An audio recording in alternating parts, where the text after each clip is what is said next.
Welcome back, everyone. This is Vegans Who Lift, the podcast brought to you by your favorite vegans, myself, John Thomas, aka the Bodybuilding Vegan, the wonderful, the amazing Brooke, aka Miss Meatless Muscle. And today we have a super special guest, a very well-known vegan coach in the industry. She does a lot behind the scenes and a lot in front of the scenes as well. We have Dani Taylor, aka at Vegan Proteins on Instagram. So we're going to just jump right in today. We're going to go with the wins of the week first. And I kind of want to do mine first, but I'm going to throw the football to Brooke. Let her start. Let her go with her wins first. So Brooke, what was your win of this week? Thanks, John. So this week I'm getting my house. I'm getting a house with my boyfriend. So it's our first house together. We've picked our house. We closed on it this week. And so that's really exciting. So we moved March 1st. It's very, very sudden, like right around the corner. So it's a little bit stressful, but very exciting. So very, very happy about that. Can't wait to make my Meatless Muscle office. That's like what I'm looking forward to the most. Oh my gosh. I am actually a little bit shocked. I did not hear about this off air. I normally know everything that's going on in your life, but It was very fast. It was like very fast. Like literally the past 2 days we signed the lease. Sweet. That's amazing. The housing market is not easy right now, so congratulations. No, I know. We got lucky. So yeah, so that's pretty exciting. What about you, Dani? Mine's kind of a little bit weird. So I love social media. I love all the connections I get to make on social media, but it can also be like a sinkhole where you just spend way too much time on it. So I spent some of the weekend setting up my phone to be as uninviting as possible so that I will stop spending too much time scrolling on it. And it's actually working. So I'm very happy about that. It's always a struggle for me. Okay, I need some help here. What did you do? Yes, John needs your help. You set timers. Okay. What did you do? There's a couple of apps. One of them that I paid for that I think is worth it called Opal. And you can set up chunks of apps to block for certain hours of the day, but they can be available for some hours of the day. I set one up where I just called it brick mode, where my phone, you just hit the button and it's useless for an hour. You can't do anything with it at all. I set it to grayscale. I hid all of the apps because we need these apps to work, right? We can't just not use them like some people do, but finding that balance is really hard. But the app that I used was called Opal, but there's some other ones if you want me to share them with you after. I'm happy to. Yeah, I might get in touch with you. I look at my screen time and I had a day last week where I was 14 hours on my phone. Granted, I've seen days like that. It's embarrassing, but but Instagram actually is the winner usually, but I'm not usually scrolling. I'm usually trying to keep up with DMs, and that could be a whole day in and of itself. But okay, Opal. I'm gonna have to look into this. I kind of unintentionally had that happen this morning. I don't know if you're part of the big SOS outbreak, but myself and Sean here in the back, neither of us have service right now. There's an AT&T nationwide. No, you don't. No, you have service. Well, you and Brooke are lucky. Okay. Well, I couldn't text my mom. I had to WhatsApp my mom this morning. So y'all don't have WhatsApp. Get it? That's how I talk to my clients and apparently my mom. My wins of the week. Notice I said plural wins because I can never. You stinker. You always come with more than one. Well, sometimes a lot of things happen in a week. All right, I'm gonna keep it short. I have met someone romantically, and we're taking it relatively slow. But I think the whole manifestation thing is reality, because when we met on Facebook dating, she was like, "Oh, I've actually been interested in learning more about vegan meals."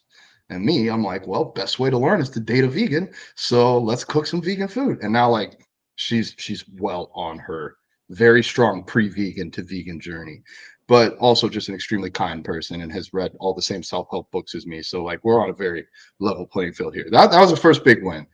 The next, more manifestation. I need some help around here. I've been overwhelmed, and my man Royce just happened to be able to pop in town, and he stayed with me all week, and he's been an angel around here. He went and picked me up a nightstand last night.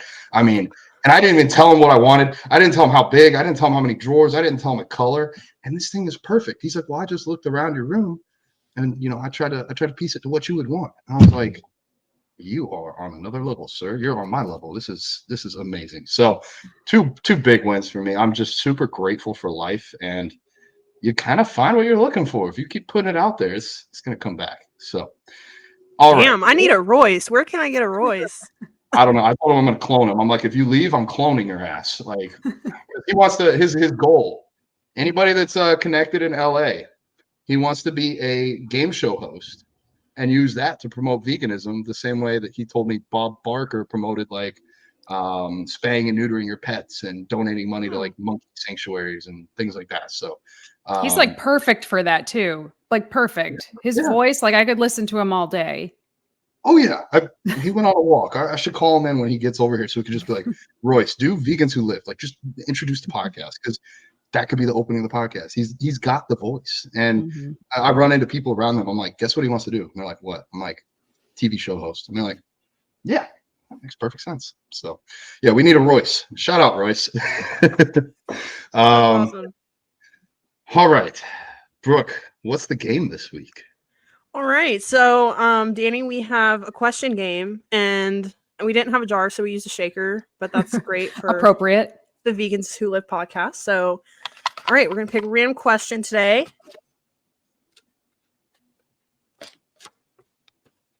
Oh my gosh, this one.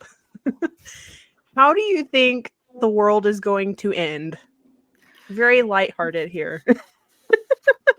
Is that for me? Is that a question for me here? Yeah, for all of us. Yeah, we want to know your exact. Yeah, let's wait. What do you think, Danny?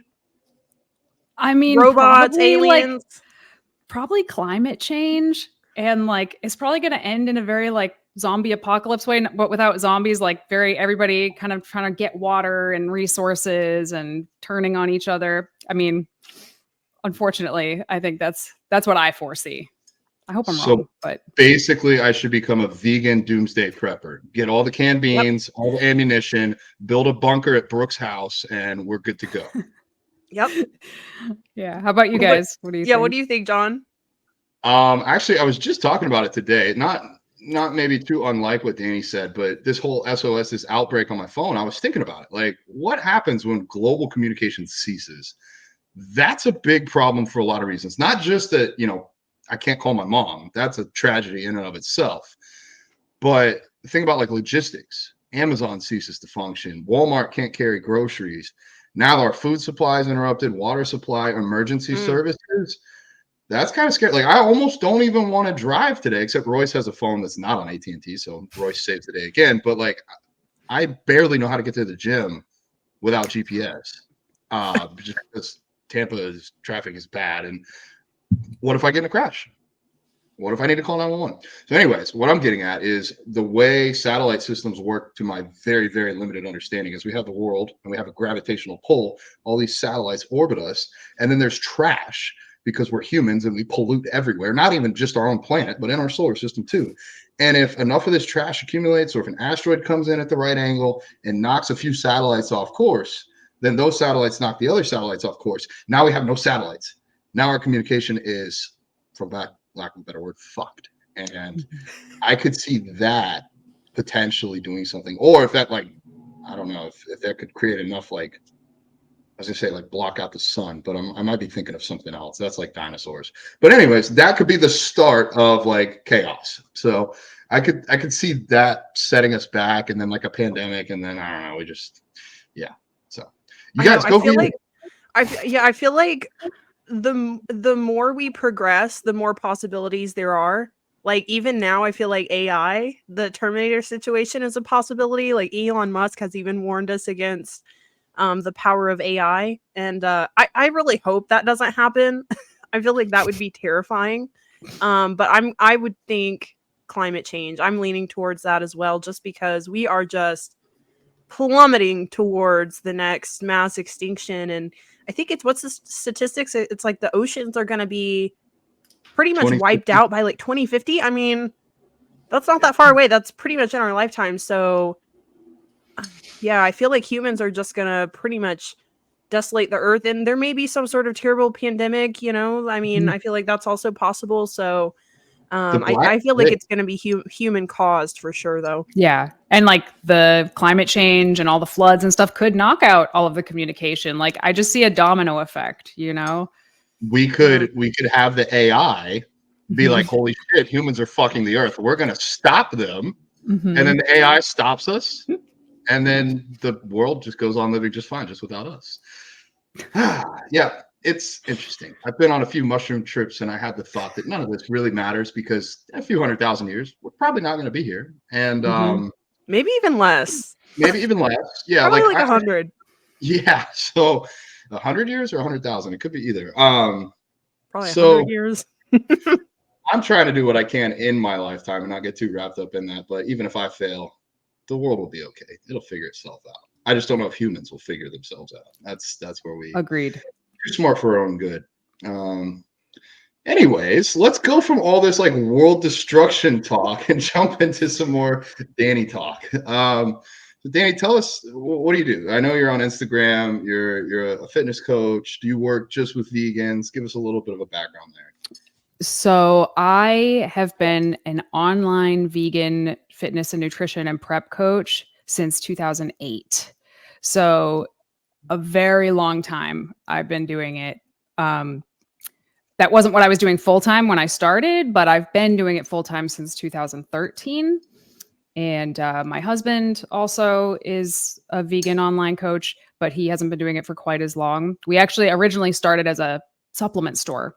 That's why our name is Vegan Proteins, because we were a supplement store first. We were the only vegan supplement store in the world, because you couldn't just walk into somewhere and find protein powder. Like, forget about anything else. You couldn't even find protein powder back then in like a regular store. So that's what we started. And then obviously Amazon grew. It got to a point where you could like walk into Walgreens and buy vegan protein. And we were like, the world doesn't really need this store anymore. So we just transitioned fully to coaching. And, you know, it was kind of bittersweet because like we loved that store. We loved running that store, but also that's a really good sign that we're moving in a much more vegan friendly direction. So we couldn't be too upset about it. And it turned out to be a really good like pivot for us also. And I enjoy it a lot more than running a retail store. That is so cool. I didn't know that about you guys. I had no idea that you ran a supplement company. I didn't know either. And on my own journey, I don't know if I'll get there, but like I say, if the world goes vegan, I'm going to stop bodybuilding because it's too much. It's too much work, too much investment, other than to have this platform for veganism. So it's kind of cool that in your lifetime, you got to open a shop, provide something that had a need, fill that need, and then eventually the rest of the world got on board, and now you're fulfilling another need outside of that. So that's super cool. I used to work at GNC, so like the only thing I could get was soy protein. And then I found True Nutrition. I'm like working at GNC and buying from True Nutrition when I get home. I actually need to place an order now. Yeah. I've been running through my protein powder lately, but that's really, really cool to hear your journey there. What did you guys do before that? Like, because I'm sure you didn't just like graduate high school or college and be like, hey, I want to start a vegan protein shop. No. So I was a server and a bartender like forever before that. And I really I still think that's a pretty fun job actually, but I did mostly like get out of high school, bartended for a few years. And then I was already vegan by the time I graduated high school, but I didn't know any vegans, like not one other vegan. And I found veganbodybuilding.com, who I know you had Robert Cheek on here a few weeks ago. And, that's how we all met. We met on Robert's forum, like pre-Facebook days, just finding these other vegan fitness enthusiasts who we didn't like know anything. We didn't really know how to do anything because there was no information. So we were all just kind of trying, like guinea pigging ourselves with different things and learning from each other. And then eventually we all met up in person. I met Giacomo, I met Robert. We moved across the country to Portland, Oregon to be like closer to like, so we could all be together. And that was like a billion years ago now, but we're all still like this. So that's amazing. That is one good thing about, I mean, we always talk about like the pros and cons of social media. And I mean, it's kind of like the same thing for me and John. Like we never would have met each other had it not been for social media. But I am curious. So from there, where did you decide you were crazy enough that you wanted to step on stage and compete? Oh yeah. So this is actually really interesting. So I grew up obese. I was like obese when I went vegan. I was like 215 pounds. I was 16. And I was vegetarian before that. So I was like an obese vegetarian, went vegan, started losing weight without trying because that was never the goal. It was always ethical reasons only. Like that's why I went vegan. But I went to the doctor. They were like, hey, you lost 30 pounds. Keep doing whatever you're doing. And I was like, oh shit. Like maybe I can do something with this. So that's how I started to get into fitness. But this is actually really funny. I'm going to throw them under the bus here. So Giacomo, Robert, and this guy named Jimmy Sitko, who I don't think is vegan anymore, we're going to compete on the same stage, these three vegans. It was unheard of. We're filming it. It was going to be a documentary, which is funny now because there's so many. This. You do? Iron, right? Yes. I never saw it. I was waiting for it. Come out. I was like, where is it? Like 10 years ago. Where is it? Where is it? Sorry. Yeah. Okay. Yeah. It was like 15 years ago. We did film it. Like the whole thing was filmed. But I guess the project just ran out of money. That's what happens when a bunch of 20-somethings try to make a documentary, apparently. But so I was watching Giacomo and Robert prepare for this bodybuilding competition. And I didn't know like a lot, but I am kind of a nerd, but I didn't know a lot about bodybuilding, specifically competitive bodybuilding. And I was just watching them and I was like, guys, this is wrong. Whatever you guys are doing right now, this doesn't make sense. This is like low-key dangerous. Like, what are you doing? And it like lit a fire under me to learn as much as I possibly could about prepping and peak week and, all of the stuff. Like, why are you guys following advice from bodybuilders that do something completely different than what you do, et cetera, et cetera. So I actually started prepping vegans before I ever competed. So I was a prep coach first, which is not usually how that goes. But I didn't have the confidence in myself because of my history of obesity. You lose that much weight, you have some loose skin. There's nothing you can do about that. But eventually I was like, no, if they can do it, I can do it. Like if I go through this, I'll get the experience. I need to have that first person perspective so I can better understand them, blah, blah, blah. And then I was hooked. So that's amazing. Did you have a skin removal surgery? I did. But I haven't competed since I've had it. So okay, I had it done. Say you look amazing in your pictures. In still pictures is hard to see. But as we know, bodybuilding is not still pictures. You're in motion. So it's a little bit more obvious on the stage. And it's not like it's going to hold me back from doing something. But if all things are equal on stage and one person has some loose skin and one person doesn't, obviously the other person's going to get the nod because it's an aesthetic sport. So, it held me back a little bit, but not enough that I was going to stop doing it because I really just enjoy it. So since then I've had skin removal on like my lower stomach and my chest. And at first I was like, oh, I'll get it done on my arms. I'll get it done on my legs. But now that I got that one surgery done, I was like, no, I'm good. Like I'm fine the way I am actually. So it was an interesting experience. How old are you, Dani? 38. And how long have you been vegan? 22 years. Wow. Amazing. You could do masters.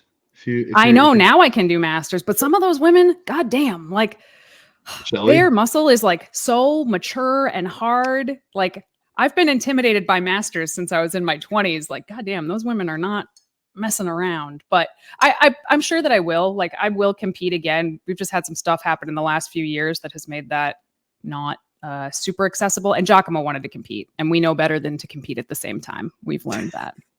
Very smart. I want to book into that in a minute before I forget the other thing I wanted to mention. So you started prepping other people before doing a show yourself. Now, to all the listeners out there, this does not mean you go prep your friends and do the same thing. Yes. I think for Dani, I feel like I've probably been down a fairly similar path. In Dani's case, I remember vegan bodybuilding and fitness. I think I made my first post in 2011 and I was on there back in like 2008. Like and we probably knew each other. We probably knew each other then. I learned a lot. I wasn't even the bodybuilding vegan back then. I think I was like Gainesville Muscle or something, because I lived in Gainesville. Like I don't even remember. Like I was a lurker. There's a ton of lurkers out there, and like that's totally fine. I just wasn't public about anything. But anyways, before I get too in the weeds, I think it's really interesting because for you, there was no book you could go research. There was no course that you could take. There was no way for you to learn this to prep other people other than to prep other people or prep yourself. But at the end of the day, what works for you might not work for Robert or for Giacomo. So you had a lot of the experimentation side that I've also had myself. Granted, I'm in a slightly different realm. I work with athletes both on the natural and the enhanced side, but kind of like what you're saying, you looked at what traditional bodybuilding was doing and you're like, well, you guys aren't exactly traditional bodybuilders, so some things might be different here. I kind of had the same side. Like when I get a vegan client and he's a man and he's 270 pounds and relatively lean, and he's eating 5,000 to 6,000 calories a day, but he's eating 200 grams of fiber, there's problems. So it's like, I have to reverse engineer it based on what works currently for like non-vegan pros that are using drugs, and then try and employ that with some of my bigger vegans. And so there's no course that I can take that'll teach me how to do this. And I can experiment on myself and then work with these people. So I think it's really cool that you were one of the pioneers for that. I didn't know that. I didn't know that was your route. So that's really, really cool to me. It was very similar. So like I was doing the same thing, looking at what like Nicole Wilkins was doing back then. And, you know, at the time I thought she was natural. I learned that the hard way, but I was kind of using that and working it backwards for folks that like I was working with, who I worked with for free. And I told them, they came to me, hey, can you prep me for a show? I said, I will try. But, you know, I am learning and we can learn together. And if you get good results, you just tell people I helped you. Like that was basically how it started. That's very upfront and honest. That's kind of where I started as well. I had a, you know, when you haven't prepped anybody for a show, you only know what you know. And right. It's and sometimes I wish I could write letters to those people. Well, I'm friends with some of them still. And I've been like, dude, I am sorry. Like there are some things I did back then that I would never do now, but I just didn't know, like I didn't know better at the time. So luckily they're all in one piece. There is an exchange of value though. Like you could work with, I'll say like objectively a mid-tier prep coach, and your prices and rates are going to be a lot lower. You're probably going to get a lot more hands-on attention. Like I have a guy that I'm kind of tutoring and he's got 5 clients. And his rates are so low. And I'm like, how often do you talk to these people? He's like, well, we text almost every day and we get on a phone call once a week. And I'm like, the only reason you can do that is because you're a college student. You don't have a full-time business with other multiple things, podcasts and everything else. Like these people don't realize the value they are getting from you. Because now, like, I had a client be like, well, I need to call you for an hour each week. I'm like, nope, you need to call somebody else. Because, you know, I got a different price for that, my friend. Yeah, we're going to triple it just a little bit. Yeah, and not to say that like I don't give my clients time. It's just we don't need that much time unless there's something else deeper going on. I mean, I've done that for somebody going through a breakup. I'm like, let me give you a call. Let me help you through this spot, because I know you're not going to be able to focus on bodybuilding if you can't even eat your meals or crying yourself to sleep every night. Like let's sit down and try and talk it out and see where you're at. But all right, I've completely lost all train of thought. So Brooke, save the day.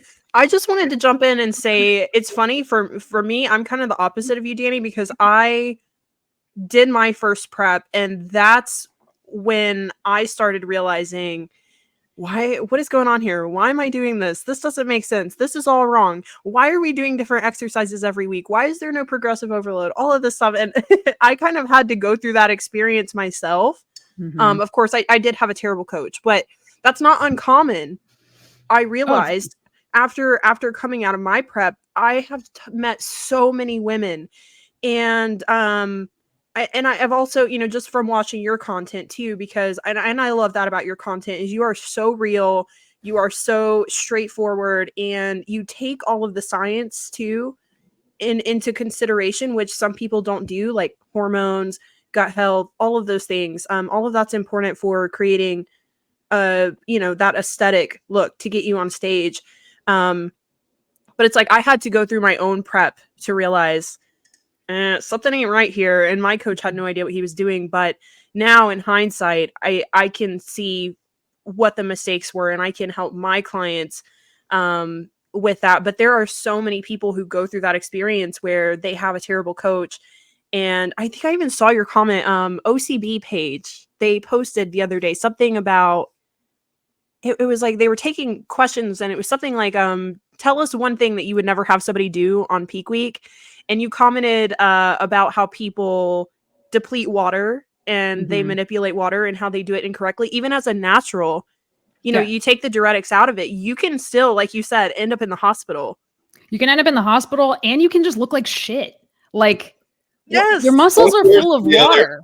Like, your muscles are, if you want them to look full and hard and you dehydrate your muscles, they just look flat and stringy. And yeah, you can overdo it. You can go too far in the other direction. But like, you know, people, natural athletes that just don't know better are reading magazines and stories of Mr. Olympia and all his buddies and trying to do what he's doing. But like, they're missing a key component here, but they think if they just do everything else, it'll be the same. And it's like, it's a different game. Like, that's all. They both have their pros and cons, but it's just a different game. So, and men and women. Totally. Yes, and men and women. Mm-hmm. I got to see Mr. Olympia 2 days ago with Royce. Oh, cool. That's very cool.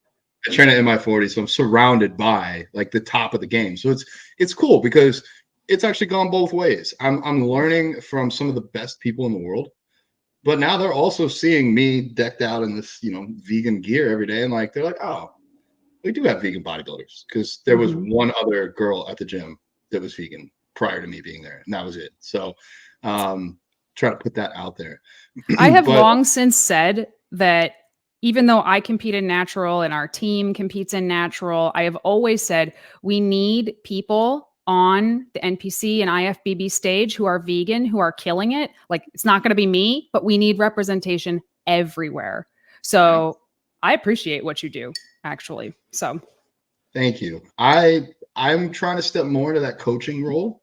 I have accepted some truths. I've been at this game for a while. I've been with my coach, my good coach, now for a couple of years, and we've made some phenomenal progress. But I won't be on the Olympia stage. I'm like 235 pounds now, and I'm working into the off season. And guys my height that are taking pro cards are hitting 300 plus pounds in the off season. I'm just nowhere near that, and I'm not getting younger either. 31. So I'm trying to learn as much as I can, gather the knowledge, and encourage others, so maybe I can coach somebody to do what my original goal was, is to turn pro as an open bodybuilder in the IFBB. Like, totally, you could. And here's something that I think is really interesting, because I've had some clients who, same thing, they want to represent veganism by being the best, right? And that's cool. But the average person doesn't give a shit about bodybuilding. They don't know anything about it. They don't know who if it's not Arnold, they don't know who it is, but they can see you. They'll see you walking down the street and be like, whoa, what is that guy doing? And I think that'll actually end up probably reaching more people, even if it feels like you fell short of an original goal. I think it could be a bigger form of advocacy work. I think so. Yeah. Like, my original goal was to change the minds of all bodybuilders, so that, you know, if I had found bodybuilding first, I might not have become vegan. I might have been so entrenched and I need animal protein, and this is my passion, so this is what I'm going to do. So I was like, well, let me be the first pro, and I can show all these other bodybuilders that they can do it, and then they'll maybe switch over, especially for health reasons. I think that there's stands on the unnatural side of bodybuilding. If you're plant-based, you're going to be way better off. Not that it's healthy to use drugs, but there's healthier ways. So, but I think you're right. I think if I became the body, or the strongman vegan or whatever, and just kept using my size and my image on Instagram and things like that, I'll probably have a bigger world view. So that's why I'm maybe pivoting. I don't know. I'm kind of 1 foot in one side, one in the other. I'll make a decision eventually. But I wanted to tie it back. You said if you manipulate your water, you can end up in the hospital. I thought you were gonna say or dead. And you said or look like shit. And I was like, yeah, that's way worse than dead. Like, okay, way worse. Like shit. Oh God. I mean, suppose you could end up dead, but I have seen people actually end up in the hospital because they like water load, but they don't follow it with sodium. So they're taking in 2 gallons of water, but they're not taking in any sodium. So they like basically give themselves like water poisoning. And then there's people who just don't drink water for 2 days beforehand. And then they go eat a free meal and drink afterwards and they look 10 times better. And it's really hard to watch. Yeah. There's so much of it. I feel like most everybody, their first show, unless they have a really good coach, they have, kind of a bad experience. They don't get to bring their best. That certainly happened to me my first show. The day before my show, my coach just pretty much ghosted me. I had pretty much had no carbs. I had like 40 grams of carbs that day. And then the next day I woke up and I literally remember looking at myself and being like, is this what I'm supposed to look like? Okay, I guess I'll keep rolling with it. And then finally my coach responded and he's like, all right, you need to eat 300 calories worth of oatmeal and then you need to eat 20 rice cakes. And I'm like, then you're going to have a food baby. Like, yeah. I didn't even know about this. Oh my God. Yeah. My gosh, it was so bad. It was, you guys, oh my gosh. I mean, John knows a lot of it, but it was bad. I was there when he's like, go get a burger. And you're like, well, I'm vegan. Yeah, go get a veggie burger. I'm like, you're in prep. When's the last time you had a veggie burger? You're going to go out to eat somewhere. What if they cook it on the wrong equipment? They get some other crap in there. Like that, Danny, is my thing on that post. Like I didn't see the post, but I would have said like eating something you haven't eaten 12 to 20 weeks the night before your show. You just don't know what's going to happen. Why? John, we're so twins because that's what I commented. Do not go eat a cheat meal when you haven't had a cheat meal in 20 weeks. That doesn't make any sense. And then I was so constipated the next day from that cheat meal. I couldn't go to the bathroom and totally ruined my look. And then the next day, I didn't need to look good whatsoever. I could have looked like a busted can of biscuits. I was just going to Disney, but I absolutely looked like a bikini pro. And I'm like, well, okay, whatever. Yeah. Yep. That's like, if you've been having like free meals or whatever throughout your prep or refeed days, and you know that this meal is going to do this to you in 48 hours, awesome. Have that 48 hours before your show, but don't throw in a new variable during peak week.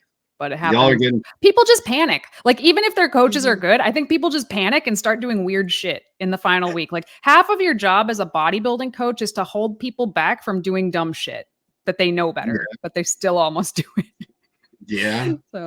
Oh, coach, I didn't feel lean enough, so I did an extra 2 hours of cardio before check-ins. Exactly. Like, feel is not a look. I don't care how you feel. I'm trying to make you look the best. And dude, you're barely sane at that point anyway. You don't know what you look like anymore. You have no idea what you look like that close. We're all like body dysmorphic as hell at that point. This is why you get a coach. Me, I'm getting the leanest I had ever been in my entire human existence this last prep.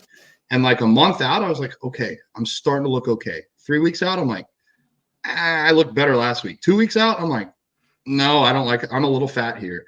And then like the last week, like I was finding new little skin folds of fat wherever I could find it. Like I'm actually getting leaner. I can go back and look at photos and see each day I'm getting leaner. I'm getting drier. But in my head, I'm expecting more.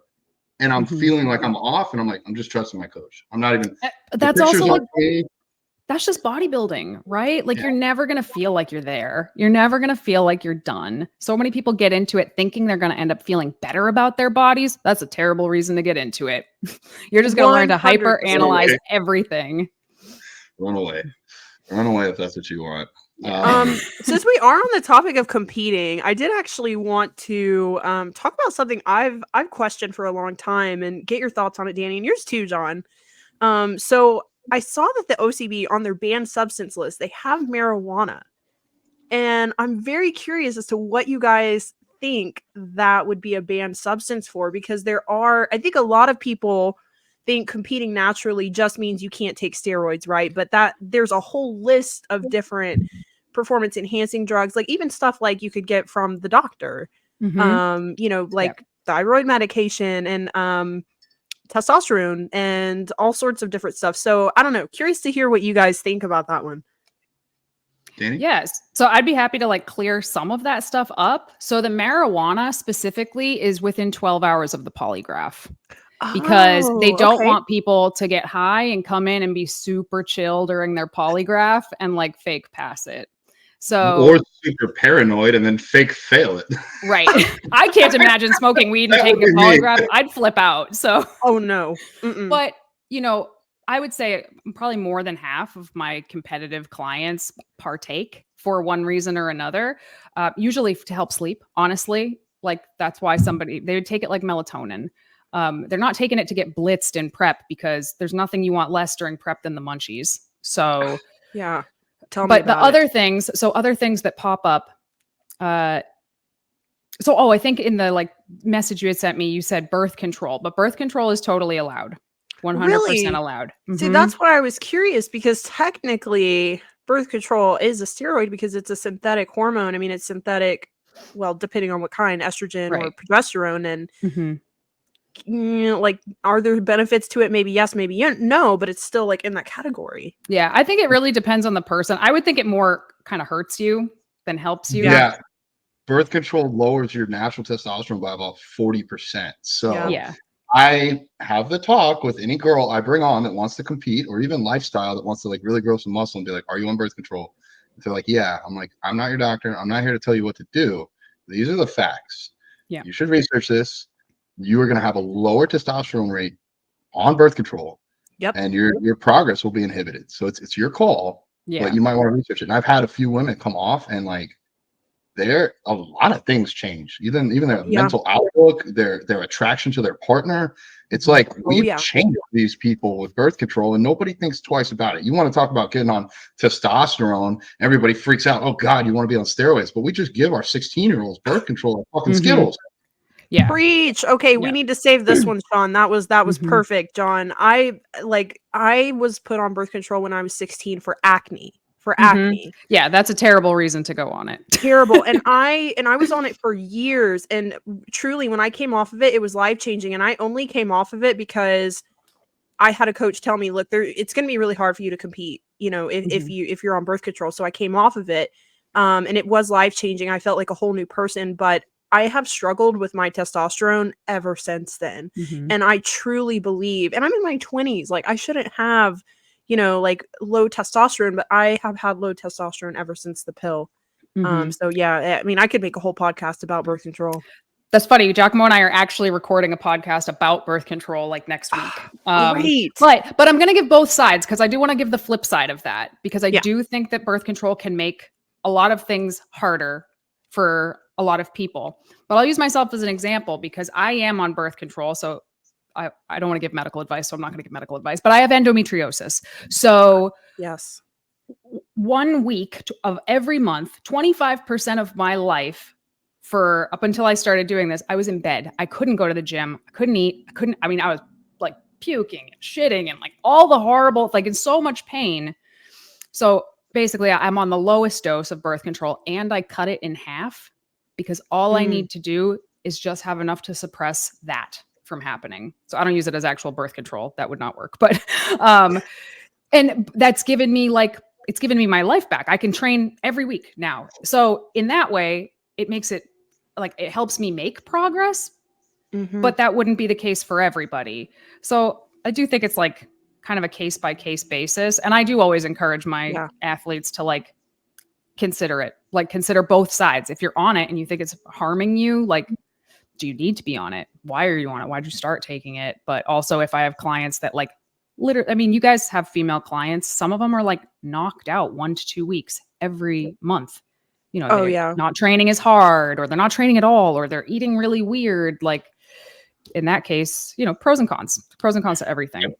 PCOS is a good example of that too. I had a brief scare with ovarian cyst, and it ended up just being a weird random thing that never happened again. But the solution was, if this keeps happening, you're going to have to go on birth control. And it was so painful. I was like, fuck, like, right. Whatever. Like I'll do it. Like, but so I do feel like it has a place, but it's kind of like one of those things where I do feel like it's over prescribed, for silly reasons, kind of like antibiotics or Xanax or something like that. It's just, but that's also part of our healthcare system here in the US. It's just, it's a Band-Aid for a lot of different issues that really could be helped with holistic healing and nutrition and fitness. It's not like everybody needs to be on a medication, Totally. I 100% agree. I think it's case by case for sure. And from the holistic side, looking to seed cycling. That's something that I have a lot of my athletes check into that don't want to be on birth control, but are trying to keep their hormones in check. The other thing is, like, if I say, hey, I'm going to go on steroids, that doesn't mean anything. Like I'm not going to list them. We might get caught on some AI thing, and we might get shut down like I did on YouTube last week. But there's in the bodybuilding world, probably over 50 different, not probably over 100 drugs that fall under the steroid category in birth control. I mean, technically, I believe a condom is birth control. So there's different forms of birth control. For the oral routes, I believe there's like 4 more common ones prescribed in the United States, and they're from like older generations to newer generations. Then you also have like the implants. So there's a lot of different forms and types, and even administration techniques, like Dani was saying. Like, she isn't using it to prevent having children, she's using it to control her hormones. There's a lot that you can look into there, and I would think Dani's approach is the best. If you need birth control, I would go for one of the newer generations, and then the lowest dose that you need to accomplish what you need, and verify that with blood work. You can get blood work done. Yeah. So That's, I mean, like, always check your blood work. So like my testosterone is still fine. It's well within the normal range, but I think it's because, you know, the way that I have to take it, it puts me back to like a normal person, basically. But there's a lot of people who are already perfectly healthy taking it and maybe throwing themselves out of whack. So birth control but it is totally, allowed. Yeah, totally okay in the OCB. Mhm. Interesting. Yep. So actually, I think the INBF for the /WMBF is the most strict of all of the natural organizations. They have this very similar list, but it's just longer time periods. Like, you can't have taken anabolics for more than 10 years, whereas in OCB it's 7. So I usually use theirs. Like, I'll look at theirs because I compete in both of them. But if it's a medical thing, so for example, thyroid medication or sometimes stimulants for certain illnesses, like, you can submit a medical exemption, but they have to approve it. And you have to do it well in advance. They have to, you know, go talk to your doctor. The only thing that is not allowed, no matter what, is TRT. So kind of, even if you're low, even if you medically need it, it's not allowed. And I've often said, like, if I reached a point in my older life, or Giacomo did, or either one of us had like medically low testosterone, I would say bye-bye to natural bodybuilding, because that's a horrible life and I don't want to live it. That's me. After competing naturally at 21 years old and completely freaking wrecking myself because I didn't have a coach and I didn't know what the fuck I was doing. I never recovered. Even after a year later, tested low, and then multiple more months of testing, got the whole run around, got on TRT. And so, like, my dreams of being a natural pro just went out the window. Like, you got to pick your life, your healthy life, over the sport. And what's funny is, being on TRT is a lot healthier than not if you need it. Granted, it's now pushed me into a higher level of competing, which is not healthy either. I think what would be really cool, because I do feel we're on a spectrum here, like enhanced bodybuilding, unhealthy, natural bodybuilding, unhealthy. Because if you're a male or a female, you're going to mess up your thyroid. Bodybuilding just isn't healthy, man. Competitive bodybuilding is just not healthy. So if we had like a mildly enhanced, like, this is the allowed amount, like, we're going to do your blood work the day before, your test can't come in over this. I mean, the problem is they'd probably like ramp it up in the months prior. But if we could find like a group of people that handshake, hey, I'm only going to use 200 milligrams of test a week. That's it. That's it. And then we let them compete. That would be the healthiest form of bodybuilding. We'd still have some great physiques. And I've thought of that. Cool. Like, why don't they just let like people that need it get into the physiological range and we're all good? And then I was like, okay, but like, how are we getting, like, it would just get so messy. So I understand why they do it. It just excludes like a group of people, but you know, not everybody can or should bodybuild anyway. So while we're on this super viral thing going around right now, I'm just going to ask, have you heard about men's wellness in Brazil? I knew that's what you were going to ask. Yeah, I have heard of it. I saw it. I think it's only in one place, like one show did it. So I don't think it's going to become a widespread thing. If anything, like, hats off to them. They made their show go viral. Very smart. It's not my thing, but wellness division is not my thing either. Women's wellness division is not. And I know that's like a hot take. They're athletes. Right, they look amazing. I am not saying that they do not look fantastic. I would love to look like that. But to me, it's just like bodybuilding has always every category has always been about balance and symmetry as like the number one thing. And by definition, wellness is unbalanced. That's Yeah. the definition. Damn, So- Dani, I love you even more now. Like, that takes some guts again, to say, yeah, because if a I lot could of just walk around looking like that, I'd be thrilled. But as a category, it just seems like, okay, well, if we can do that, we can do anything then. So let me break this down. Sean this is why we love you, Sean. You are awesome because we're 3 meatheads over here, vegan meatheads. We know all this stuff about bodybuilding, but we might have some listeners that don't. So in the sport of bodybuilding, there used to just be men's bodybuilding. Short recap. Then we ended up adding women's bodybuilding. And then we started adding other divisions. So bodybuilding is the most extreme. It's the biggest. It's the leanest. It makes the most sense to me. It's like there's no limits. It's literally get as big and as lean as humanly possible with whatever drugs you want, unless you're natural. And then we added in other divisions and categories. And up until now, those were just smaller facets of bodybuilding. They were basically either told by the judges, like bikini, there's no weight limit. It's just you got to look a little softer, not have quite as much muscle. That's what we want for this. For men's physique, they actually have been implementing, and classic physique, they have weight caps. So based on how tall you are, you can only weigh so much at a show. Otherwise, you won't be able to be competing in that class. Then a few years back, they created wellness, which is the first of its kind, where you really are supposed to be disproportionate. They're encouraging women in that division to overly develop their glutes, their hams, their quads. I call it the centaur division. It's Me like too. a horse leg, a regular like fit woman upper body. I mean, I personally think the look is kind of cool, but I'm also a dude. So, I mean, it is what it is. I think it's a cool look. I don't think it's a bad look. And, I wanted to caveat this with when the bikini division came on the scene, I wasn't a fan either. Like when it came on, and I don't know if you were like paying attention to bodybuilding when this happened, Brooke, but the division was kind of a joke. Like it really was. Oh yeah. If Even you look like back, 8 years you're just ago like, it was. Yeah. And Yeah. it has evolved. It has, like, back then I would have been like, what is this? We're just lowering the barrier of entry. Anybody can do this now. You could go find somebody on a beach at any time that hadn't dieted or probably even trained and be like, oh, she could put them in a regular bikini and put them on stage. Yep. And now it's like the most competitive of all of the female categories for sure. And those are athletes. There's no question about it. Right. And I feel the same way about wellness. There's no question. So it could just be that it's still in its infancy, that it's kind of messy. In the natural shows, what we're seeing a lot, and I don't know if you guys see this in the amateur NPC shows, a lot of women that probably could do bikini or should do bikini if they could get lean enough 100%. are just doing wellness because they can't get lean enough in their lower half where women tend to store more body fat. So they're just doing wellness. So it just kind of looks like a messy division like a lot of the times. The pros look amazing. The pros that are winning, especially, they look amazing. But it's weird. There is a huge misconception that wellness means that so I think because of the name of the division, people get it in their head that you're healthier.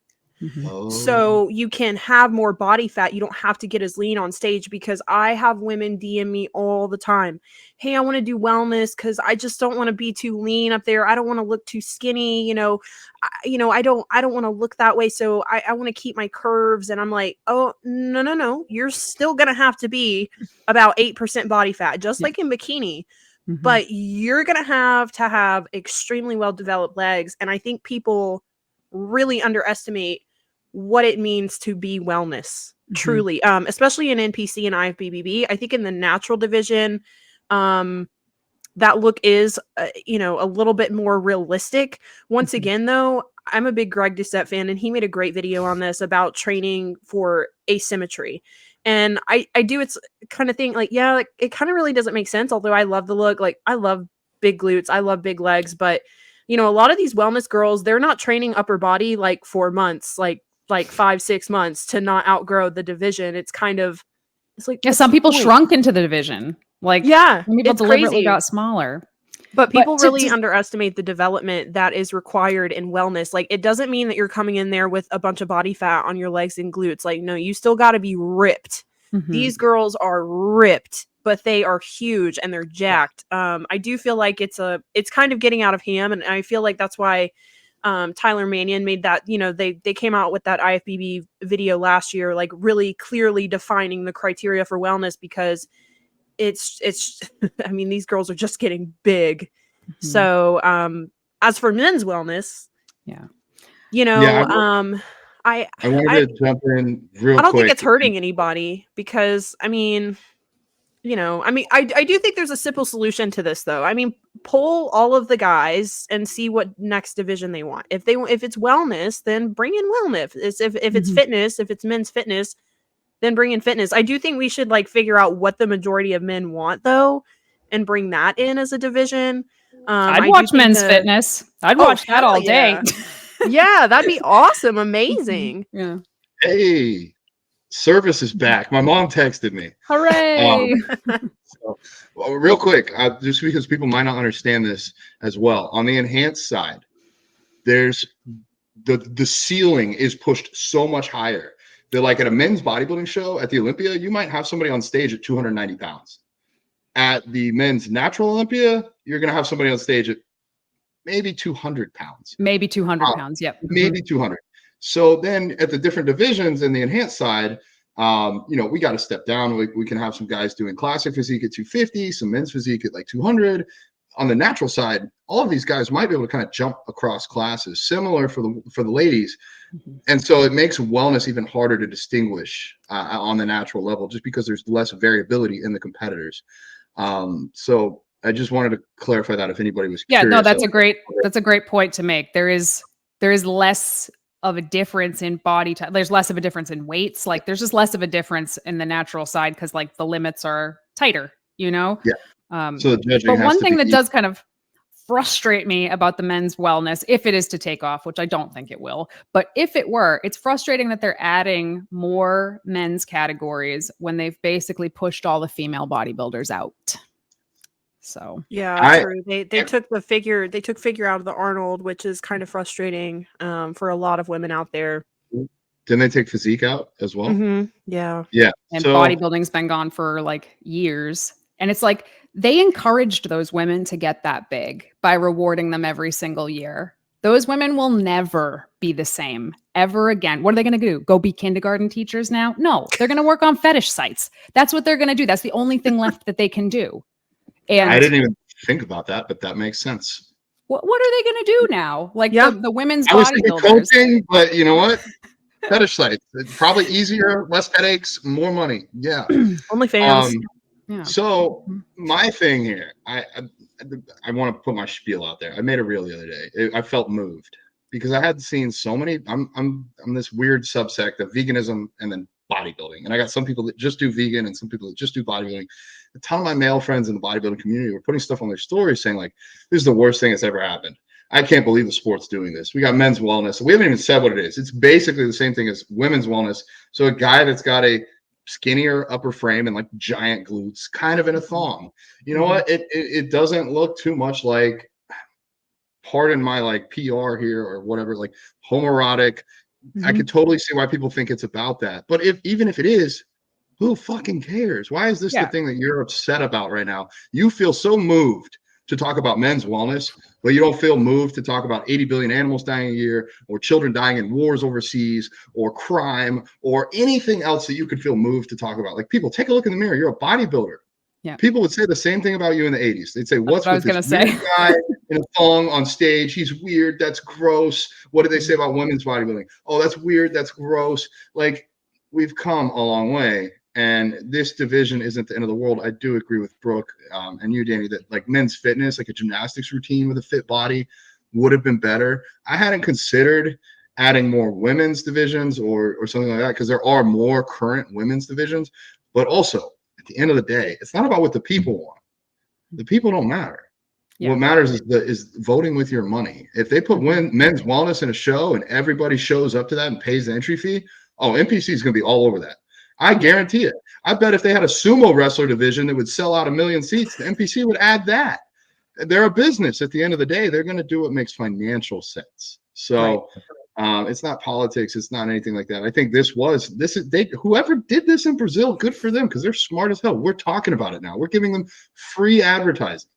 Whoever did that is a genius. Yeah, financial I way. agree. It was a little And, like- clickbaity, I think, Mhm. because it is like Danny said, it was a very small, like nobody local show in Brazil. So I don't think this is ever really going to catch on, but it definitely got a lot of people talking. I don't know. The- So I think it was the kind of whole- a clickbaity thing.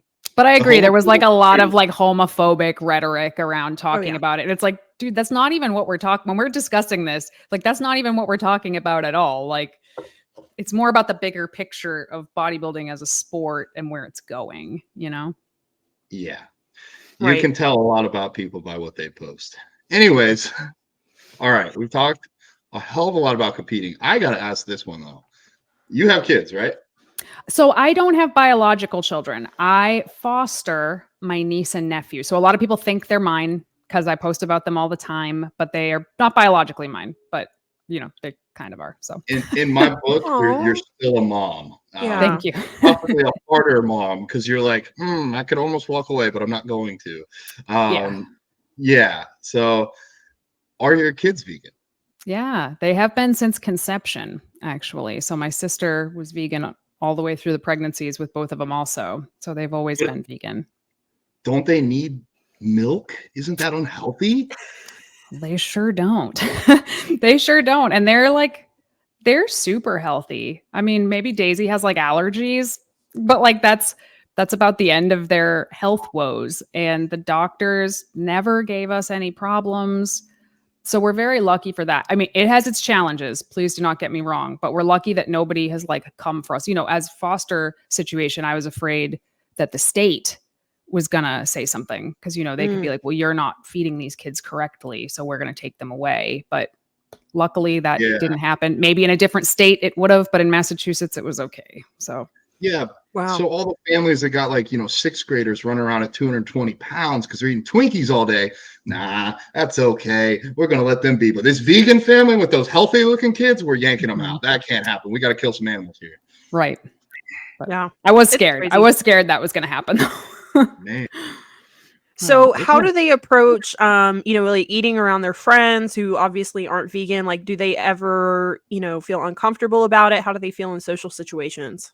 I think the only time that they feel uncomfortable about it is if it's like a birthday party, right? Because then all the kids are eating cake and they want to eat the cake, but they can't have that. So the thing that I try to do in that situation, I mean, I always try to bring something for them. If I know they're going to a birthday party, I can pretty safely assume there's going to be cake. I'm going to send them with a cupcake. Or if they're having pizza, I will put slices of vegan pizza in a little lunchbox for them so they can still feel like they're doing all the stuff the other kids are doing. That's a big thing, is trying to recreate what their friends are doing, but in a vegan way. Because I don't think either of them would be really happy to just be eating like chickpeas and kale bowls while their friends were having like burgers and French fries. I think they'd both be pissed about that. And I think that is exactly why you can call yourself a mom instead of a foster mom, because that is what a mom Yeah. would do. I want to interrupt this message real quick. We just have the man of the hour himself, Royce Ashcroft. He walked in the room. This is going to be, you guys are going to see him on TV. I promise this. I'm manifesting it. I want to get you to introduce and say, welcome back to Vegans Who Lift. Okay. This Oh is my Royce God. Ashcroft, the voice of vegan bodybuilding. You got it? I got you. All right. Wow. Let me, if you want to say anything else, you can, but this is live. Just go ahead and speak. It'll pick it up. All right. Listen to this. So it's welcome back to Vegans Who Lift, the podcast. Actually, that's really good. Yeah, we might be able to use this. Hey, who are It you? kind of sounds like the guy who brings us on the podcast anyway. Who is this? And I'm Royce Ashcroft, Voice. the voice of Vegan bodybuilding. vegan bodybuilding. All right. Well, I got it. Hats off to him. He just came back from a walk. Had no clue we were going to throw him on this podcast. But The most unhinged podcast hey, we keep it on real. Apple Podcasts. Yeah. Sorry. Anyways, I just had to do that. I had to let him shine. I just wanted to hear his voice. Okay. All right. We're back. We're back, guys. Sorry. We were talking about kids. Talking about challenges of raising vegan children. School is actually the hardest challenge, believe it or not, because no matter how many, they both go to like public school, basically. One is 4 and one is 7. So the 7-year-old's starting to figure out what she can and can't, or, what is and isn't vegan. The 4-year-old's still like, a cupcake is a cupcake. Like, he doesn't get it. Like, if we have cupcakes at home, he assumes he can have a cupcake at school, just as an example.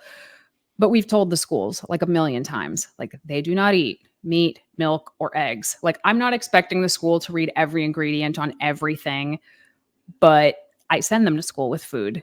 Give them that food and don't give them other stuff. But I mean, we had Desmond one day eat a hamburger and a glass of milk for lunch at the school, and I was rip shit. I was so mad. Shockingly, he had like explosive diarrhea the next day, and they were like, "You're gonna have to come pick him up." And I was like, "I feel like you should have to deal with him right now because you did it to him. He's never had that in his life." So seriously, wow. And that has been hard because I'm like a very non-confrontational person. But like little things like that, well, that was a big one. But it happened a couple times in a row. And finally I was like, do I need to send him to school with like a stamp on his forehead or something before you guys stop feeding this to him? But it's like, one, they don't get it. They don't understand what it is. And because it's not an allergy, and a doctor isn't going to write a note saying like he's allergic to these things, they just kind of But like, he is. don't care. He just shit himself. He might Yeah. be. Like, Yeah. damn. He's the 4-year-old then. Mm-hmm. Yeah. Yeah, He's it's super funny. funny. Like, go ahead. Oh, well, I was just gonna say, my niece who just turned 4. It's funny how they start figuring out the world, and I know she will one day. And I try to corrupt her by buying all of these little like farm animal like storybooks and stuff, so I can just plant the seed like to love animals. But my mom's newly vegan as of the past year, and we're trying to corrupt her, and we'll tell her things like, that bacon comes from pigs, right? And she'll be like, no, it doesn't. And we're like, yes, it does. Like, it comes from a pig. Like, a pig had to die for that bacon. And she's like, no, it came from the store. My daddy got it from the store. And we're like, okay, Right. well, but it's funny They how. don't even know. Mhm. Oh, I they just have saw no that. idea. They think you're totally. joking. Yeah, they Oh. totally disassociate. Yeah, like, she has no idea. Like, if you're like, a hamburger comes from a cow, like, that's a cow. She's like, no, it's not. No, this came from McDonald's. We're like, well, where do you think McDonald's got it from? The store? Yeah. Like, they just have no idea. They just have to start figuring out the world for it to finally click. But I think planting that seed of like learning to love animals is Yes. really important. But I've let them try like my seitan, like when they're over, I let them try my seitan and my TVP, and they love it. It's hilarious. Yeah, kids so we don't tell the kids anything graphic because I don't think Yeah. they need to know that stuff this young. But we just tell them we don't eat animals, we don't hurt animals, we don't kill bugs, like Yeah. you don't go out of your way to kill a bug, basically, like that sort of stuff. They just Yeah. know to be kind to other creatures, but they get confused sometimes. Like if we're watching a movie and somebody in the show or the movie or whatever is fishing, and then they throw the fish into a frying pan, they're just like, ew, what? Like they don't know that that's a thing that a lot of people do. And Desmond is like a little judgmental bastard sometimes when we meet people. Like he will meet people, I'll be like, and this is our neighbor, and neighbor, this is Desmond. He'll be like, are you vegan? And I'm like, Desmond, stop it. You can't do that. Let's go, Yeah, Desmond. and the neighbor will be like, And no. you should. Yeah, they're gonna be like, wow, this 4-year-old's on another level than me. Yeah. And he I goes had like, a- oh, we don't eat animals. It's like, That's oh my God. hilarious. So They must think cute. I'm teaching him to be so judgy behind closed doors. Well, I think that's awesome. You're changing the world right there. I had a past life where I lived with my ex-fiance, and there was a 2-year-old and a 4-year-old involved. And often they would offer me their food, and I'd be like, I'm sorry, I can't have that. And they'd be like, why can't you have it? Like, oh, well, I'm vegan. Well, what's Right. vegan? Well, I don't eat anything that comes from an animal. So then the game started playing. They would ask me when I'm making my food, did that come from an animal? I'd be like, Right. no. And then they'd bring me their like fruit and be like, did this come from an animal?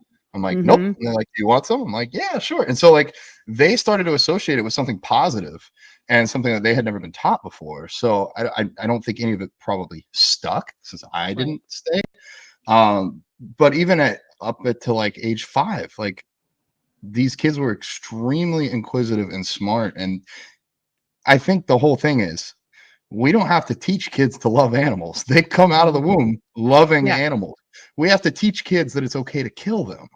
That's the hard part. That's we do that cognitive dissonance, and then once they're 18 and they've done it their entire life, they don't question it. Right.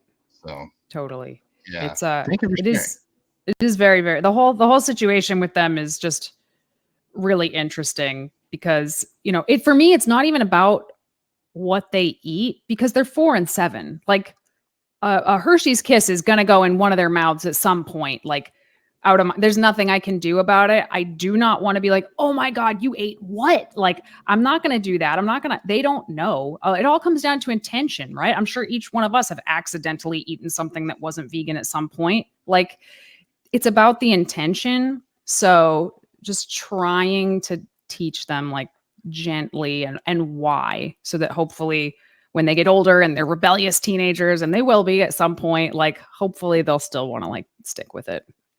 So do you guys, sorry, John, do you want to go ahead? I talk a lot. Be imperfectly vegan.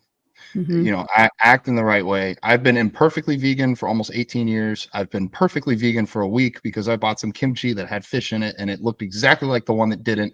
I didn't realize until one of my followers was like, hey, dude, you might want to double check that label. And I was like, holy shit. So be imperfectly vegan. And then I'm going to hand it over to Brooke.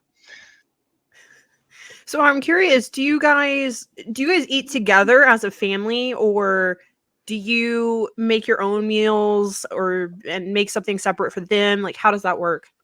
Kind of depends on what I'm doing. Like right now I'm on a cut, so I'm mostly eating the same things every day. Like not because I have to, but because it's just easier to like make it work with the nutrition goals that I have. But I try to make it look similar to what they're having. Like if we're having tacos, right? Like mine might be on the low carb tortilla and I'm just not going to put as much like beans in it, or I'm going to use more of the like faux meat crumbles that we're putting in it. So it looks like we're eating the same thing, but maybe we're not eating the same thing. But I do try to eat stuff that's close to what they eat. When Giacomo was on prep, he didn't even freaking try at all. He would come down and eat dinner with us, and it would just be like this. He eats weird food. But Daisy would literally be like, Uncle Giacomo, why is your food always disgusting? Because it's vegan. Yeah, he insists on like eating weird stuff on prep. But can you tell us an example? Like, I gotta know, like, what's an example of weird food? He'll eat like a block of raw tofu and like dip it in sugar-free ketchup. I could see myself doing that. I'm weird because I would do that. I love raw tofu. Yeah, it's intense to watch sometimes some of the stuff he comes up with. I usually just call them like gross bowls because he just mix whatever. He's just very utilitarian about food. I like my food to taste good. So he'll just mix whatever together. I can understand both of you. I used to be like him when I didn't really care about food before prep. Like before I ever prepped for a show, I didn't really care. I would get like the Light Life vegan hot dogs that are like really low in fat, really low in carbs. They're nothing like the field roast. They're kind of like rubber. Right. Mm-hmm. And one night I was like, oh no, I didn't hit my protein. Let me just eat 6 of these raw out of the package. While I'm on AIM at like 1 a.m. talking to a girl in high school. And I'm like, what am I doing with my life? I'm eating raw vegan hot dogs. Like, what? I can kind of relate, but now I'm much more like, I want my food to taste good. Mm-hmm. Yeah, I've eaten some weird stuff, so I can't complain. I also eat some weird stuff, but in front of the kids especially, I try to eat as normal meals as I can, partially because I don't want to like show Daisy especially diet culture. Like she doesn't need to know anything about that. She doesn't think Aunt Dani, who's like a perfectly normal weight, needs to lose weight. Like she doesn't need to know any of that. She can learn about bodybuilding and stuff when she's older, but right now we don't mention diets, we don't mention bodies, we don't mention anything like that in front of or around the kids because, you know, you hear stories of how that really messes kids up sometimes. So yeah, absolutely. That's powerful. It's so funny how you've created such a healthy, nurturing environment for these children to grow. Yet somebody out there's like, we got to take them away because they're vegan. Like, it just blows my mind. Like things that other families don't even think about. Diet culture, like, oh, you shouldn't eat that. You're going to get fat. Like I've heard parents say that to children. Right. And it's like, what, dude? So bringing Giacomo into this, you guys are both vegan coaches. Do you both work from home? Mm-hmm. How's that dynamic? Do you guys get sick of each other? Yes. All right, some honesty. Definitely do. The fact that we are still together sometimes is like shocking because we live together, work together, train together, like travel together. We do everything together.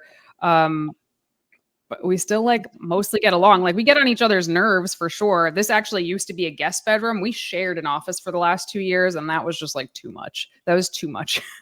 Especially because he's trying to talk to his clients and I'm trying to talk to my clients. And it's like, it sounds like a call center. I'm like, I'm all set. We need to. So I just broke this guest bedroom down and turned it into an office, and things are going much better now. But it's interesting because we both own the company. We both run the company. So I think that's the harder part is like, okay, who makes the decisions on this or that? Or if we don't agree on one of the decisions that needs to be made, like who gets the final call, or do we just like debate each other until one of us wins? Like that's tougher, I think. Fight to the death, basically. Right. You guys need a Sean, a man in the background that can be the tiebreaker and do whatever. Like, because Brooke and I don't always have the same ideas for this stuff, but we have that influence, which really helps. So I was going to ask, so do you coach the women and he coaches the men, or how does that break down? We both coach both. It just depends on who has an availability, and like, so we have 2 other coaches too. And I would say that everybody's capable of coaching pretty much anybody, but of course we each have our strengths. So when we're doing that like intake discussion, you kind of get the vibe like, oh, this would be a perfectly good client for Giacomo, or this would be a great client for Alice. So we try to pair people up appropriately, but sometimes it just comes down to like who's not full right now. But yeah, I didn't think men would ever want to work with me, but they have, and it's gone well. So I'm curious to hear what you feel like your strengths are and what Giacomo's strengths are. I was going to ask the same. He is more he's a little bit more hardcore in the way that he coaches than I am. Like we both have the same, we're both working off the same system basically. So at the end of the day, everybody's going to get what it is that they need. But I feel like he is just, like I said, he'll suffer through prep for the sake of suffering. I'm not doing that. So the people that are just like, yeah, man, put me in, like, I want to go all in right now. Like, he's the guy because he's going to talk to them like that. I have moments where I'll talk to people like that. Sometimes people need a kick in the ass. But I feel like I just take a slightly different approach in the way that I talk to people, the questions I ask about like what else is going on right now. Like, why do you feel like you're not able to stick to this week? Like, I really dig at people quite a bit. And I think it's just a different style. Yeah, I think it's important. It is important. I don't even think I know it's important. Each client you got to kind of figure out.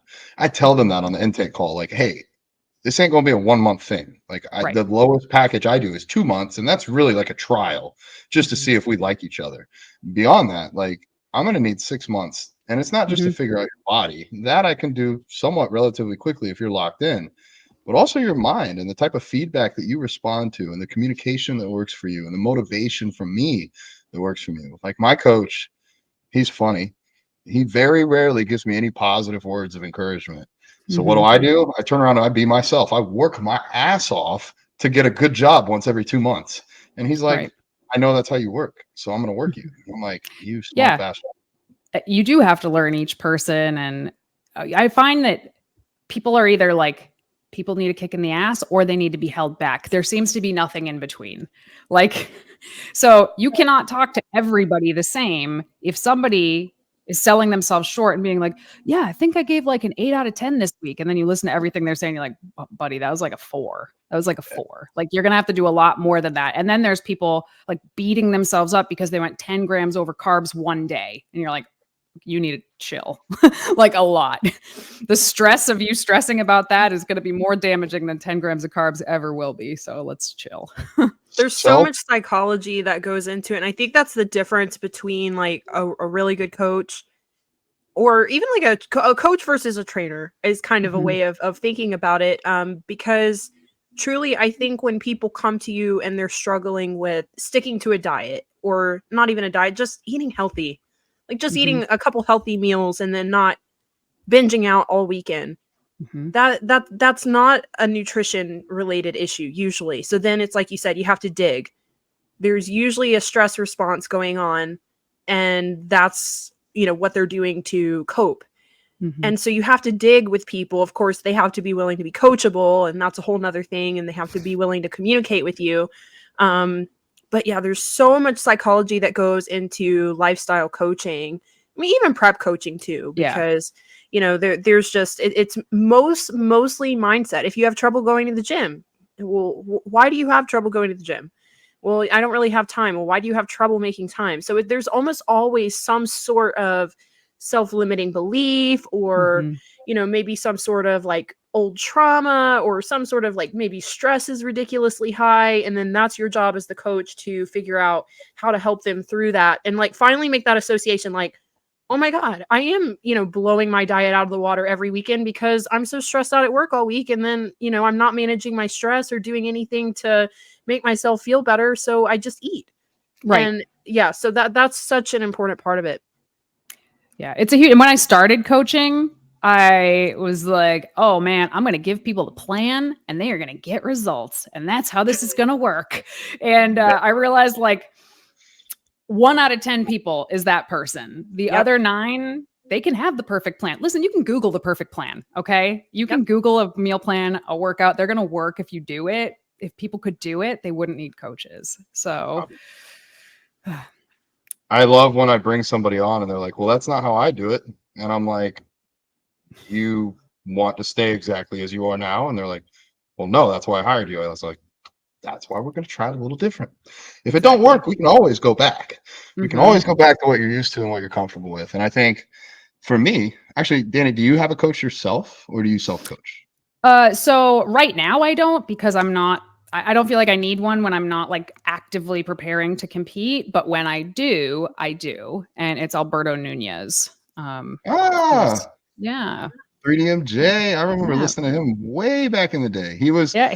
kind of like my natty idol. Yeah. He's fantastic. And then for a while before that, it was Lane Norton. I train with Lane. Well, not with him, but next Oh, to him. He's also at okay. MI40 in Tampa. Yeah. So like, Yeah, that's awesome. He probably doesn't even remember me because this was like 10 years ago. But yeah, I learned a lot working with him. he might be there today. If I All if right. I find him, I'm gonna be like, Danny, Be take a like, photo hey, with me. did you coach a vegan couple 10 years ago? Maybe he'll I like remember it. that. He puts out some good information in the community, even like on the vegan side, and like showing how we got to dig deeper into different studies. Because there was like this study that showed you do need more vegan, or you do need more protein if you're a vegan, but the study was conducted on people aged over 65. So Yep. it was like he dives deeper. He doesn't really pick a side. He just looks at the science. Not that science can show everything. But anyways, that's Yeah. really No, cool. I like the information he puts out quite a bit. Like it was good then, it's still good.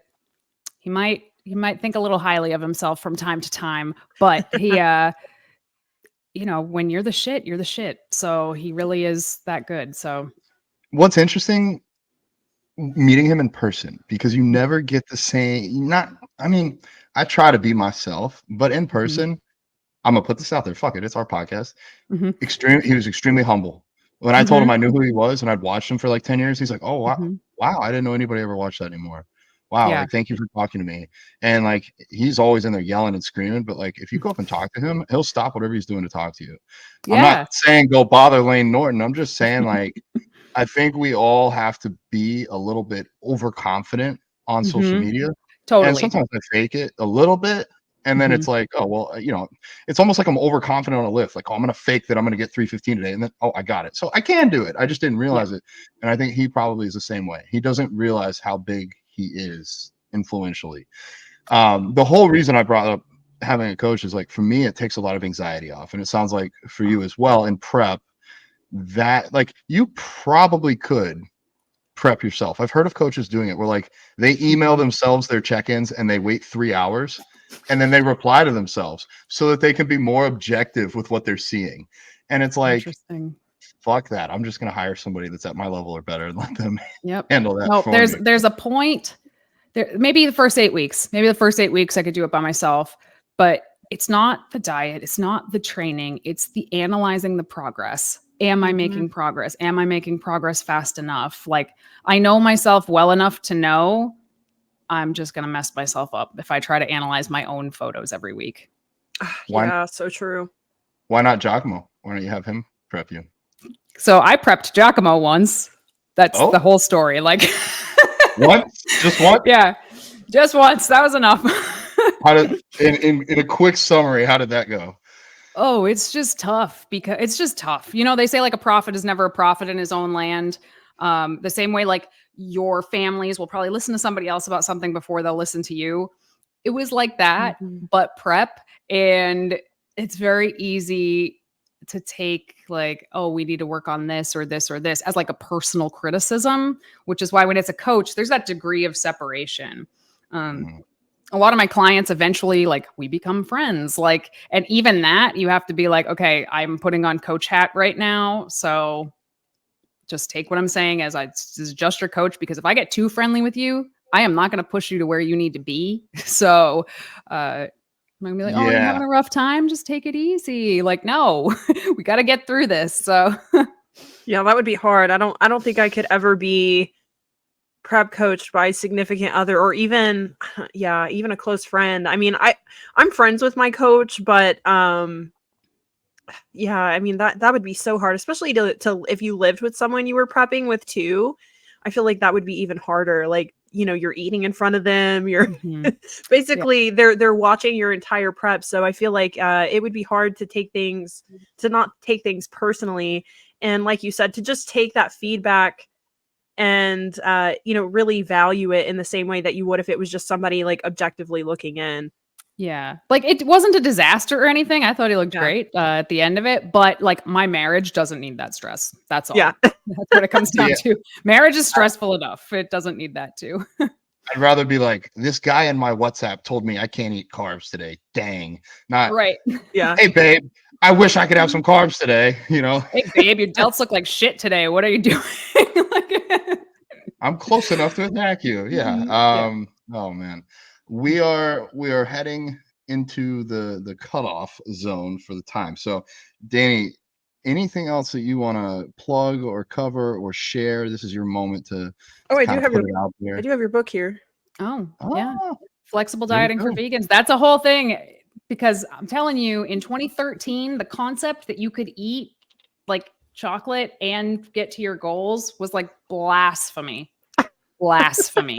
Now seems like everybody's come around, but let me tell you, the shit that I took back then when I was trying to be like, no, you can pick whatever you want to eat as long as you're like, you're not an idiot about it and you're hitting these numbers, like we'll be great. I feel like it's still that way though. Like every once in a while I'll get these comments like, God forbid I post a processed food or white rice and everybody's like losing their minds in the comments. Like, no, or I saw a post the other day from this guy and he's like, you shouldn't be eating seitan. You shouldn't be eating seitan when you could be eating fruits and vegetables. I'm like, well, what the fuck? Why can't you eat seitan and fruits and vegetables? I mean, yep.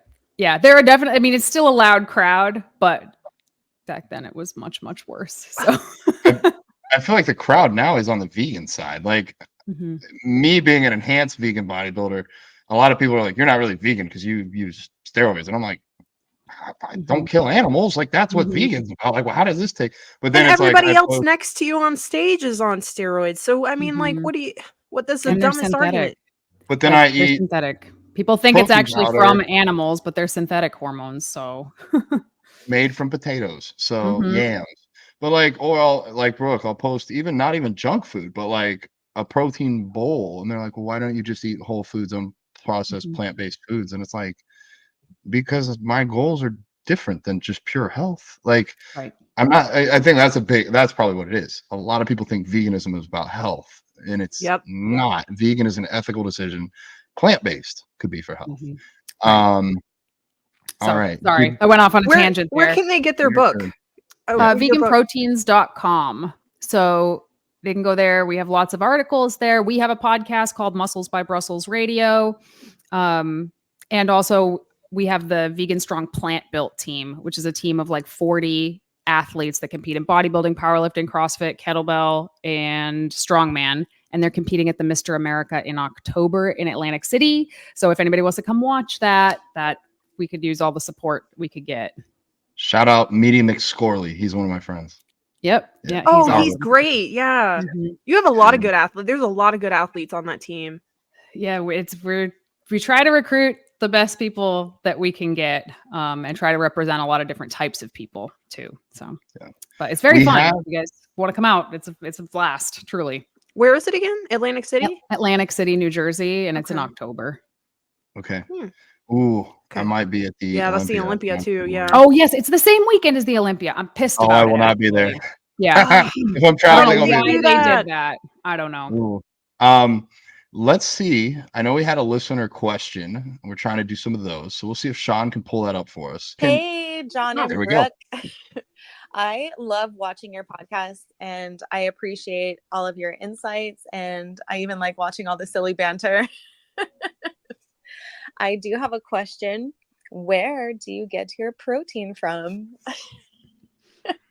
Just kidding. I know as vegans, that's like one of the most annoying and perpetual questions that we're constantly asked. But I am curious, do you have specific workout routines for each of your clients, and how do you tailor your workouts for each specific individual? Perfect. Thank you, Sean. And thank you, Amber, for submitting that question. I get my protein from the store, just like everybody else. But for the actual training side, I don't make custom plans. If somebody comes to me and they say they got bad hips, bad knees, bad lower back, I'm throwing them on as heavy barbell squats as they can go. I don't listen to anything they give me on their input. They're just going to do squats because that's how you build your legs. No. Okay. But for all jokes aside, everybody's an individual. If you give out a cookie cutter program to every client, and then even don't go beyond that and watch some of their form, you have no idea what they're doing or if they're taking care of themselves. So for me, with my coaching, everybody gets a custom plan because every body is built differently. Same. I'll go next. It's based off your goals. If you want to grow your glutes, if you have any sort of lagging area, we'll focus on that. If you're a man or you're a woman, that plays a role too. If you're a competitor or you're just lifestyle, how much you can actually commit. Can you do an hour? Can you do 45 minutes? Can you do 3 days? Can you do 5 days? So yeah, it has to be customized though for it to work and to be effective. So it really just depends on the person, but those are all things that I factor in. And what about you, Dani? I agree with everything both of you guys just said. So it's the same thing. It depends on goals, your age, your schedule, your injuries, your what you're like, whether your lifestyle or competition, like you said, but everything, we might have like kind of frameworks that we start with, but it then has to be manipulated to be completely unique to that person. So. 100%. Yeah. It could start the same for everybody almost to some extent, but after 6 months, everybody's going to look different with their training, at least for us three. You go somewhere else, you might get a cookie cutter plan. I'm not going to mention names, but Brooke and I have one in mind. We're thinking it real loud. That's all we got time for today, Dani, but it was awesome having you on here, getting your side as a vegan mom and how you're instilling these values in these kids. Like that's going to change the world. That really is. They're going to grow up, and I love everything my parents did for me. They supported me, but I don't know if I would have became vegan or had my mind open this way if I didn't have a good influence. So you doing that for them is amazing. So I just want to say thank you. You were being awesome there. And then Brooke, if you want to give any closing remarks and then close us out, I think that's all I got. Yeah, thanks so much, Dani, for coming on. I love your content. I love that you keep it real. I love that you're science-based, and your story is incredible and inspires so many people. So yeah, thank you so much for coming on. Thank you guys for having me. This was super fun. It was nice to get to know both of you better, and maybe we'll have you guys on Muscles by Brussels at some point as well. So yes, I That'd be feel like this cool. podcast could have gone like 4 hours. yeah, if I didn't have to hop off, I totally would have just kept talking. But I was like, damn, I should have scheduled that thing for later. Oops. No worries. But yeah, thank you guys for having me. This was awesome. Of So- course. Please put out the word. You guys can find us at vegansexplore.com. Dani Taylor You can find her on Instagram at Vegan Proteins. Share it, put it out there, subscribe to all the things, and then Brooke, you can handle the rest. Yeah, leave us a question at vegansexplore.com if you want to be featured on the podcast, and we will see you guys next week.